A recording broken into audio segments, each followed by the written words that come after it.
राष्ट्रीय शोषित परिषद के राष्ट्रीय अध्यक्ष जवाहरलाल जाटव जी के पास आए हैं। दिल्ली के 223 स्कूल प्राइवेट जो दिल्ली सरकार से मान्यता प्राप्त हैं, सरकार भी करती है इन स्कूलों की सहायता, फिर भी लेते हैं गरीब बच्चों से ज़्यादा फीस।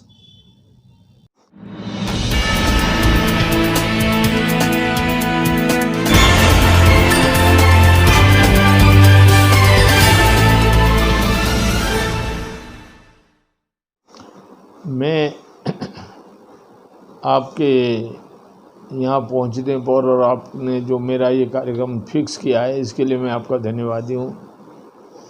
मैं संक्षेप में बातें करूँगा क्योंकि वीडियो लंबी हो जाती है।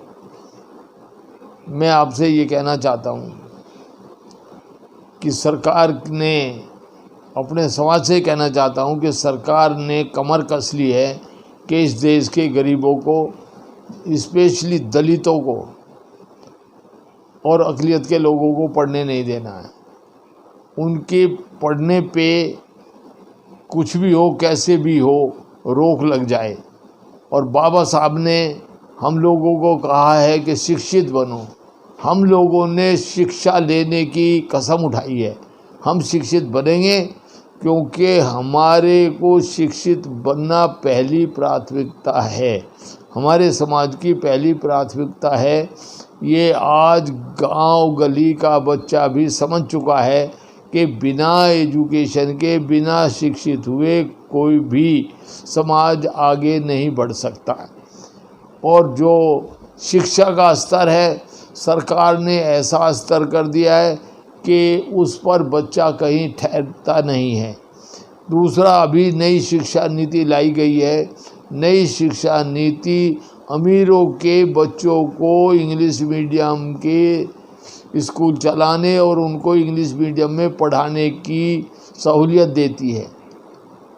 और एजुकेशन इतनी महंगी होती जा रही है कि हमारे बच्चे इंग्लिश मीडियम स्कूलों में पढ़ नहीं पाएंगे और ना ही हमें कोई दाखिला देगा। मैं अपने समाज से इस बारे में आग्रह करना चाहता हूँ कि जो लोग हमारे बाबा साहब की कृपा से पढ़ लिख गए हैं या पढ़ रहे हैं या स्कूल जा रहे हैं, जो लोग मेहनत कर रहे हैं, ये उनकी ड्यूटी है, उनका ये काम बन गया है। उनके कंधों पर समाज की जिम्मेदारी आ पड़ी है कि वो हमारे समाज को शिक्षित करें। शिक्षित करने के बहुत से तरीके हैं, लेकिन मेरे को जो सबसे आसान और बढ़िया और अच्छा तरीका नज़र आता है कि स्कूल तो सरकार के खुले हैं, हम अपने स्कूल खोल नहीं सकते क्योंकि इतनी आर्थिक स्थिति हमारी नहीं है अच्छी कि हम अपने स्कूल खोल लें। लेकिन हम सरकारी स्कूलों में भेज करके अपने बच्चे पढ़ा सकते हैं। उसके साथ यदि हम अपना एक कार्यक्रम पढ़ो पढ़ाओ शुरू कर दें, यदि हम इस देश में पढ़ो पढ़ाओ कार्यक्रम शुरू कर दें, तो हम लोग इस देश के किसी भी जो अपने आप को सभ्य समाज कहते हैं या एजुकेटेड समाज कहते हैं, हम उनसे कहीं आगे जा सकते हैं। इसमें कोई दो राय नहीं है।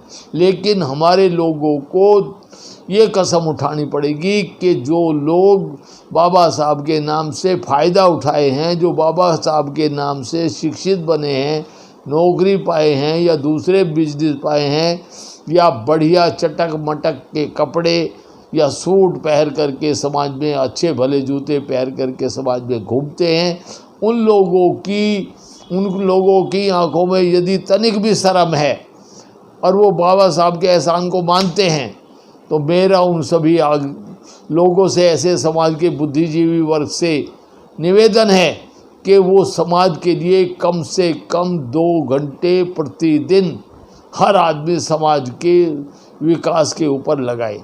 वो कुछ भी विकास हो सकता है, किसी तरह का भी विकास हो सकता है। नंबर 1, जो एजुकेशन के ऊपर समय लगाएंगे, उससे एजुकेशन का स्टैंडर्ड हमारा बहुत ऊंचे जा सकता है। यदि हम तय कर लें किसी भी रूप में कि हम अपने समाज को आगे बढ़ाना है, एजुकेशन में ऊपर ले जाना है, उसको शिक्षित करना है, तो बहुत ही आसान काम है कि हम बड़ी क्लास के बच्चे तय कर लें।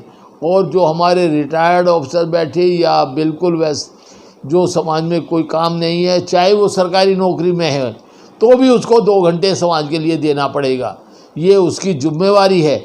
और उस लोग हर आदमी को 2 घंटे समाज के लिए देगा तो ये समाज बहुत जल्दी आगे बढ़ जाएगा, कोई रोक नहीं सकता। इसलिए मेरा जो बच्चे स्कूल जाते हैं, पढ़ते हैं, बड़ी क्लास के बच्चे हैं, वो छोटी क्लास के बच्चों के लिए 2 घंटे का समय निकालें।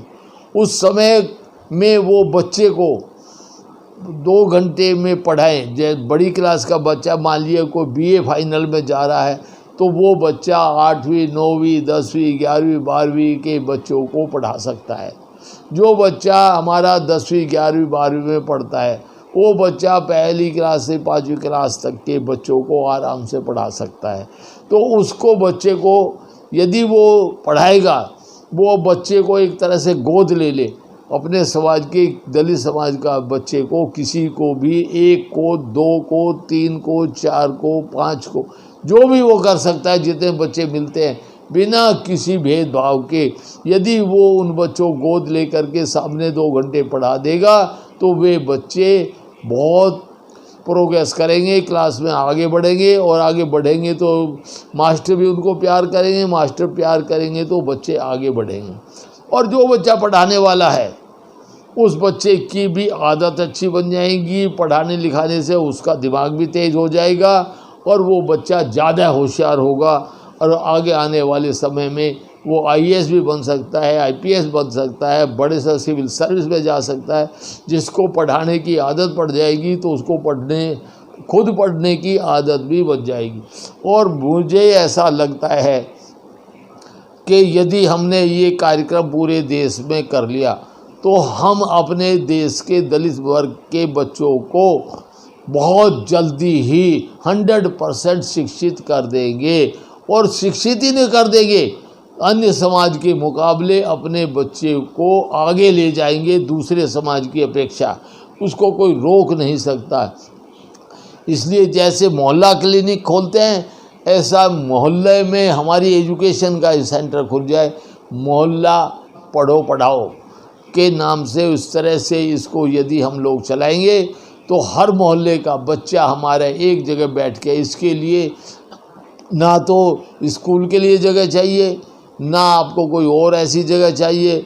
आप उसको बच्चे को चाहे घर में पढ़ा दे, कमरे में 2 घंटे बैठ के, चाहे छत पे बैठ के पढ़ा दे, चाहे सड़क में बैठ के पढ़ा दे, चाहे किसी पार्क में जाके बैठ के पेड़ के नीचे बैठ के पढ़ा दे, किसी छाया में, या किसी नहीं भी तो किसी खंबे की लाइट के नीचे जाके बैठ के पढ़ा दे, तो सब पढ़ जाएंगे। उसके लिए कोई ज़रूरी नहीं कि एयर कंडीशन कमरे हो या बैठ के सोफे हों या बहुत कुछ अच्छा हो। हमारा बच्चा कहीं भी हो, पढ़ा दीजिए आप उसको, पढ़ लेगा। और पढ़ाने वाला बच्चे ने यदि ये कसम उठा ली, मैं इन बच्चों को पढ़ाऊँगा, मैंने गोद ले लिया है, तो मैं ये जानता हूँ कि मेरे दोनों बच्चे, पढ़ाने वाला भी और पढ़ने वाला भी, दोनों बहुत होशियार होंगे। ये मैं इसलिए कह रहा हूँ, इसके अलावा कोई और रास्ता नहीं बचा है। हमारे लोगों की आर्थिक स्थिति ऐसी नहीं है कि वे ट्यूशन पढ़ने के लिए बच्चे को भेजें। और ट्यूशन पढ़ना वो एक फॉर्मेलिटी है, वो जो पैसा लेता है वो उसको उस हिसाब से पढ़ाता है। लेकिन यदि बच्चा हमारा पढ़ेगा और पढ़ाएगा तो वो दिल से पढ़ेगा, दिल से पढ़ाएगा, वो बच्चा जल्दी पिकअप करेगा, आगे बढ़ेगा। दूसरा, मैं अपने समाज को बता देना चाहता हूँ कि हमारे जो जीन्स हैं वो किसी भी समाज से बहुत ज़्यादा अच्छे हैं, ओरिजिनल है, मिलावटी नहीं है। हमारे जीन्स में कोई मिलावट नहीं है। इसलिए हमारा बच्चे का दिल एजुकेशन में आगे लगता है। और यदि हमारे समाज को मौका मिले तो वो इस देश में हमेशा टॉप आए। लेकिन उसको, बच्चे को मौका नहीं मिलता है क्योंकि उसको गाइडेंस सही नहीं मिलती। जो लोग पढ़े लिखे हैं वो लोग समाज को गाइड प्रॉपर नहीं कर पा रहे हैं। मेरा उनसे आग्रह है कि वो समाज के हर बच्चे को अपना बच्चा बेटा मान करके उसको गाइड करें, उसको समझाएं, उसको बताएं कैसे पढ़ना है, क्या पढ़ना है। ये भी बहुत ज़रूरी है क्योंकि जो हमारे बच्चे हैं वो स्कूल के मास्टर प्रिंसिपल वो हमारे बच्चे को जैसे साइंस पढ़नी है नहीं पढ़ने देंगे, उसको कहेंगे नहीं साइंस स्ट्रीम में आपको एडमिशन नहीं मिलेगा। तो मेरा ये रिक्वेस्ट है समाज से कि पहली क्लास से ही बच्चे को इंग्लिश मीडियम के तरीके से ही पढ़ाए। और मेरा आग्रह है कि कम से कम यदि ज़्यादा ना कुछ कर सकें तो मेरे बच्चे को, मेरे समाज के बड़ी क्लास का बच्चा छोटी क्लास के बच्चे को पढ़ाए तो उसको 20 वर्ड हिंदी के या अपनी लैंग्वेज जिसमें वो पढ़ता है उसके, और 20 वर्ड इंग्लिश के और 20 सवाल मैथ्स के डेली निकलवाए, उनको दे, उनको पढ़ाए और उस तरह से वो बच्चे आगे बढ़ सकते हैं। यदि वो सवाल पढ़ने पढ़ाने का भी उनको दिक्कत आती है तो किताब लेकर के हाथ में पढ़ाए, कोई इसमें शर्म की बात नहीं है, तो किताब के द्वारा भी पढ़ा सकते हैं, हमें इसका कुछ ऐतराज़ नहीं करना चाहिए। तो हम लोगों को पढ़ो पढ़ाओ कार्यक्रम बहुत तेज़ी से चलाना चाहिए और 2 घंटे समाज के लिए लगाने चाहिए। यदि हमने इस देश में जिंदा रहना है, इस देश में मान सम्मान के साथ चलना है और हम लोग आगे बढ़ना चाहते हैं तो सबसे पहले एक ही रास्ता है कि हम लोग शिक्षित बन जाएं। शिक्षित बनने में कोई खर्चा नहीं है। हमारे बड़े बच्चे, पढ़े लिखे बच्चे, जो लोग ये कहते हैं कि हमारे पास कोई काम नहीं, सारा दिन यदि वो ताश खेलते हैं या दूसरी जगह सोसाइटी में या टीवी में सारा बैठ के टाइम जाया करते हैं, मेरी उन लोगों से हाथ जोड़ के प्रार्थना कि ये बंद कर दे, 2 घंटे के लिए अपना सामाजिक सुधार के लिए लग जाएं और अपनी जो हमारे दलित समाज में जो जात पात है उसको भी ख़त्म करने के लिए काम करें। सबके साथ आए जाएं, मिलें, खाए पिए, बैठे, रिश्ता निभाए। ये भी एक रास्ता है जो हमारा दलित समाज इकट्ठा होगा। और मेरा स्पेशली जो दलित समाज के भाइयों से, दलित समाज में भी स्पेशली जो हमारे जाटव चमार भाई हैं, यदि कोई आपकी बात नहीं सुने, यदि कोई मेरी बात नहीं सुनता ना चाहता वो ना सुने, मैं अपने दलित समाज के जाटव चमार भाइयों से आग्रह करना चाहता हूं और आदेश भी देना चाहता हूं कि ये पढ़ो पढ़ाओ का कार्यक्रम इमीडिएट शुरू कर दें, जिससे कि हमारे बच्चे पीछे न रह पाए और आगे बढ़ कर के काम करें। यदि उन्हें मौका मिले, मेरे भाई कोई भी हो, जाटव चमार के अलावा यदि कोई भी साथ में है, चाहे धारणा का है, रैगड़ आए, बाल्मीकि आए, सबको प्यार करो, सबको बुलाओ, सबको पढ़ाओ। लेकिन यदि वो नहीं पढ़ना चाहे, यदि वो नहीं आना चाहे, तो आप अपने समाज को तो आगे लेके चलिए, क्योंकि आपका समाज, मेरा दलित समाज में जाटव चमार समाज पीछा जा रहा है, उसको आगे लाना है। ये मेरी ड्यूटी है और मेरा अपने समाज के लिए हाथ जोड़ कर वंदना भी है और मेरा आदेश भी है साथ साथ कि वो अपने समाज के लिए काम करे और उन लोगों को पढ़ा करके बच्चों को आगे बढ़ाए। 2 घंटे हर आदमी के लिए ये ड्यूटी है उसकी। मैं उन लोगों से ये आग्रह कर रहा हूँ कि 2 घंटे, चाहे वो कुछ भी समझे मेरे इस आदेश को, मेरे को चाहे गाली दे या जो भी करे, लेकिन मैं अपने समाज के लोगों से ये अनुरोध कर रहा हूँ और मेरे इस अनुरोध को स्वीकार करेंगे और 2 घंटे बच्चों को पढ़ने पढ़ाने पर जरूर लगाएं। दूसरी बात मैं आपको कहना चाहता था, यहाँ बड़े बड़े स्कूल खुले हैं, गवर्नमेंट स्कूल है, कोई पूछता नहीं है हमारे दलित भाइयों को। जो बाबा साहब के व्यवहार हुआ था, यदि आप सही मानों में देखें तो आज भी उसी तरह का व्यवहार सरकारी स्कूलों में हो और या प्राइवेट हो, सभी स्कूलों में, या एडीडी स्कूल हो, वो भी सभी एक तरह का व्यवहार है। आजकल आरक्षण खत्म हो गया है। लोगों को अपने कंधों के ऊपर ये जिम्मेवारी लेनी चाहिए, लेनी पड़ेगी। और लोग जो काम से शर्म करते हैं कि भाई मैं काम नहीं कर सकता, ये छोटा काम है, कोई काम छोटा बड़ा नहीं होता, सब काम बराबर के होते हैं। आप मान सम्मान रखिए, बहुत जगह है मान सम्मान बढ़ाने की, सरकार से लड़ाई लड़िए मान सम्मान की, लेकिन कोई काम करने में, कोई कमा के खाने में कोई दिक्कत नहीं होनी चाहिए। चाहे हमें दुकान लगानी पड़े, चाहे सड़क पे हमें चप्पलें बेचनी पड़े, चाहे हमें वहाँ पर बैठकर कच्चे बनियान बेचने पड़े, हम लोगों को उसमें ऐतराज़ नहीं करना चाहिए। यदि एक मैं समाज को कहना ये चाहता हूँ, यदि आपको अपने मोहल्ले में शर्म लगती है, अपने क्षेत्र में शर्म लगती है, तो वहाँ से 10-5 किलोमीटर बाहर ऐसी जगह चले जाइए जहाँ आपको कोई जानता नहीं, आप वहाँ पर काम कर सकते हैं। लेकिन मेरा नौजवान भाई जो खाली घूम रहा है, वो कोई ना कोई काम करे और काम करके आगे बढ़े, उसको यदि किसी किस्म की किसी भी समाज को नौजवान को कोई दिक्कत है, परेशानी है, उसको लोन नहीं मिलता है, वो आगे बढ़ना चाहता है, उसको रास्ता नहीं सूझता है, वो मेरे को फ़ोन करे, मैं उसको एक नहीं 1000 रास्ते बताऊंगा। और लोन भी चाहिए बिना गारंटी के मिलेगा आपको, और 25% सब्सिडी भी मिलेगी।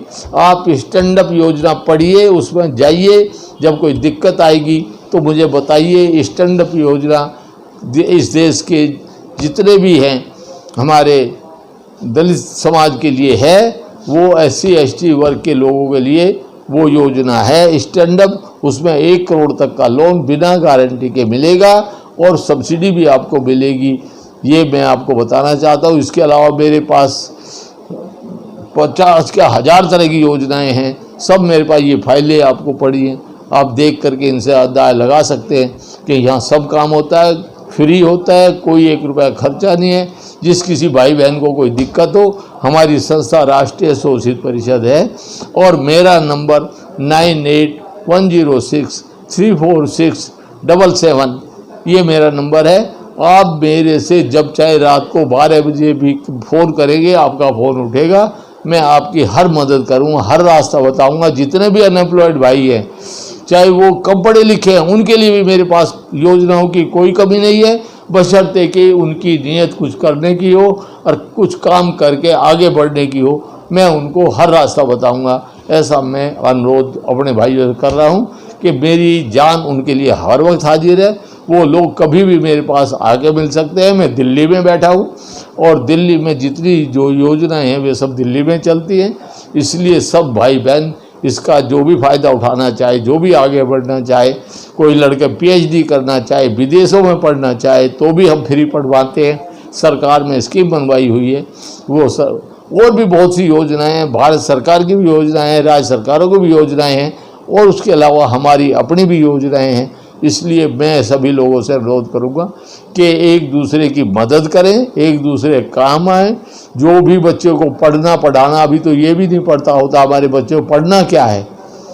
भाई आपने 12th करनी है तो किस में करनी है? आपने डॉक्टर बनना है और आपने कॉमर्स लेकर के वहाँ कह रहे डॉक्टर बनना है, कॉमर्स लेके कैसे डॉक्टर बनेंगे भाई? वो तो बायोलॉजी लेनी पड़ेगी आपको 11th और 12th में, तब जा कर के आप बनेंगे। तो ये सब बातें छोटी छोटी है, बहुत छोटी छोटी बातें भी हमारे समाज के नौजवानों को नहीं पता है और हमारे जो पढ़े लिखे समाज के लोग हैं वो भी बच्चों को नहीं बताते हैं कि पढ़ना क्या है, क्या आगे बढ़ना है, ये किसी को पता नहीं।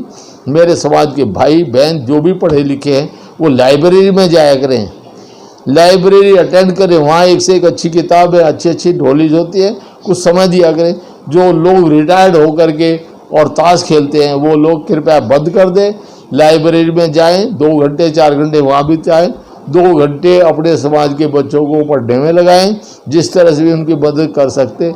यदि ज़्यादा नहीं कर सकते, वो नहीं पढ़ा सकते, तो किताब लेकर के 20 हिंदी के टफ वर्ड तो लिखवा सकते हैं, जो भारी भारी वर्ड है जो टफ वर्ड बोलते हैं, 20 इंग्लिश के टफ वर्ड तो लिखवा सकते हैं। किताब लेकर के लिखवा दो भाई, कोई ज़रूरी नहीं है कि आप लोग उसको पढ़ाने चले हो तो आपको याद होना चाहिए सारी चीज़ हो। अरे किताब लेकर के उसमें लिखा दो, अखबार लेकर के उसमें से लिखवा दो, कहीं से भी हो बच्चे के। यदि आपने 20 वर्ड पर डे ले बोल करके उसको आगे बढ़ा दिया, वो बच्चा कभी मार नहीं खाएगा।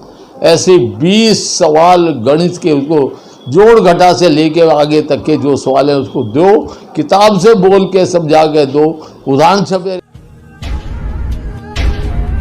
तो मैं अपने सीनियर सिटीजन साथियों से सभी से आग्रह करना चाहता हूं कि ये जो ज़िंदगी का चौथा पैर चल रहा है ये बहुत कीमती है, इस समय का सदुपयोग करो और जो काम आप कर सकते हैं समाज के लिए, ये तो समय आया है काम करने का। यदि इसी समय भी काम नहीं करोगे तो फिर क्या करोगे?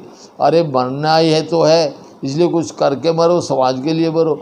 इसलिए सभी समाज के आदमियों से मेरा आग्रह है कि वो अब जब खाली हैं, जिनको नहीं है, वो शाम को, सवेरे, दिन में जब भी टाइम दे सकते हैं बच्चों को, जो सूटेबल हो सबको, उस हिसाब से बच्चों को आगे बढ़ाने के लिए रात दिन जुट जाएं। जितना ज़्यादा से ज़्यादा समय दें उतना मैं सबका आभारी रहूँगा। और मेरे को भी जो मैंने फ़ोन नंबर दिया है, मेरी संस्था है राष्ट्रीय शोषित परिषद, उसके हिसाब से जो भी चाहे फ़ोन नंबर मैंने आपको दे दिया है, आप मेरे से कांटेक्ट करें। यदि दिल्ली में आप मेरे को मिलना चाहे कभी भी, सवेरे से लेके रात के 10:30 बजे तक मैं ऑफिस में खुला बैठा हूँ। मैं हर समाज के लिए हर तरह मदद करने के लिए तैयार हूँ। इसलिए मेरा आग्रह है कि मैं ये किसी को नहीं कहता कि आप मेरी तरह से जुटो, लेकिन 2 घंटे कम से कम समाज को दो, ज़रूर दो। चाहे वो आप नौकरी करते हो सरकारी या प्राइवेट या कुछ भी करते हो या नहीं भी करते हो, तो भी आपको समाज को 2 घंटे पर डे देना है।